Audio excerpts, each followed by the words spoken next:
Bonjour Monsieur Jouve, pouvez-vous vous présenter? Je suis William Jouve, je suis le conseiller livre et lecture à la DRAC PACA. J'ai dans mon portefeuille de compétences toute la chaîne du livre, donc ça veut dire à la fois l'économie du livre, auteur, éditeur, libraire. J'ai la lecture publique, donc les bibliothèques, les archives, la délégation de la langue française et des langues de France, c'est-à-dire les langues régionales ou les langues en fait d'immigration qui sont parlées sur le territoire de PACA. Et bien évidemment, moi j'interviens au titre de la DRAC sur la compétence du livre pour les 6 départements en fait de la région PACA. Pour quelles raisons ce projet est-il motivant pour vous? Alors c'est un projet qui est intéressant à plusieurs titres. Le premier, c'est qu'il a une vraie vocation de requalification urbaine dans laquelle on mélange différentes politiques publiques, donc à la fois l'économique, à la fois le social, l'éducatif et bien évidemment la culture pour laquelle je suis là, et au titre bien évidemment la lecture publique, puisque au sein de ce bâtiment, on va avoir un pôle culturel dans lequel un des poumons sera donc la médialudothèque, qui va rayonner avec les autres acteurs, dans lequel on retrouve aussi un restaurant juste à côté. Donc cet ensemble en fait d'éléments est extrêmement pertinent pour nous, d'une parce que c'est un travail de réponse aux besoins du territoire, par rapport aux usages et aux nouveaux usages, avec la volonté d'y répondre en mettant en place de l'ingénierie, donc qui est portée bien évidemment par la ville via la direction de la culture, mais pas uniquement. Et donc ces éléments-là, en fait, c'est ce qui fait pour nous à la DRAC PACA la pertinence du projet. L'autre point aussi important, c'est qu'il s'agit d'une offre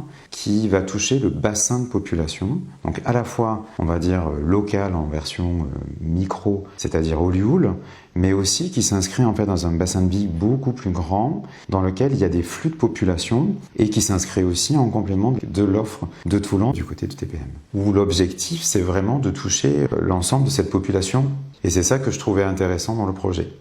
Pouvez-vous nous définir le projet en quelques mots?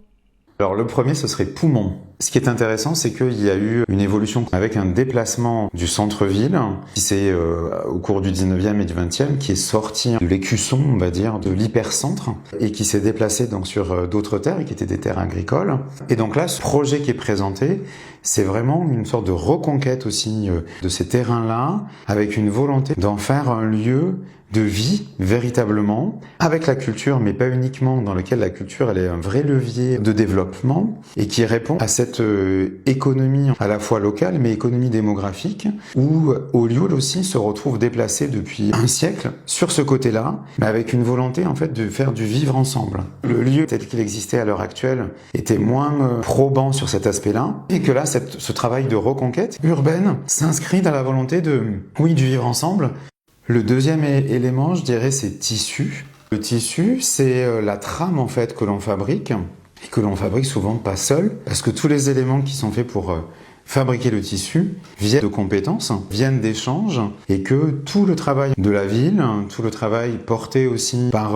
la direction d'Olioul et la direction de la culture, c'est comment on arrive en fait à créer en transversalisant des compétences, en dialoguant avec d'autres compétences que la lecture publique, comment on arrive à créer ce tissu pour qu'il puisse en fait répondre mieux aux besoins de la population, et pour qu'il soit le reflet aussi de la diversité des pratiques et des usages tels qu'ils se font et qu'ils vont se faire sur Olioul. Et le dernier point, c'est le bouillon de culture. C'est le côté un peu traditionnel, on va dire, un peu classique, tarte à la crème, mais c'est l'endroit où se crée une interconnexion, alors de par la transversalité dont je parlais tout à l'heure, ça va être vraiment le lieu pour créer une sorte de sauce culturelle qui va permettre aussi de se déployer bien évidemment sur la ville, mais qui peut permettre en fait aussi de travailler avec les autres politiques publiques pour mieux desservir les habitants et pour mieux montrer toute la fierté du territoire et toutes les richesses qu'il peut y avoir au sein de ce territoire grâce à ce bouillon artistique, culturel et de politique publique. Merci Monsieur Jouve pour votre témoignage.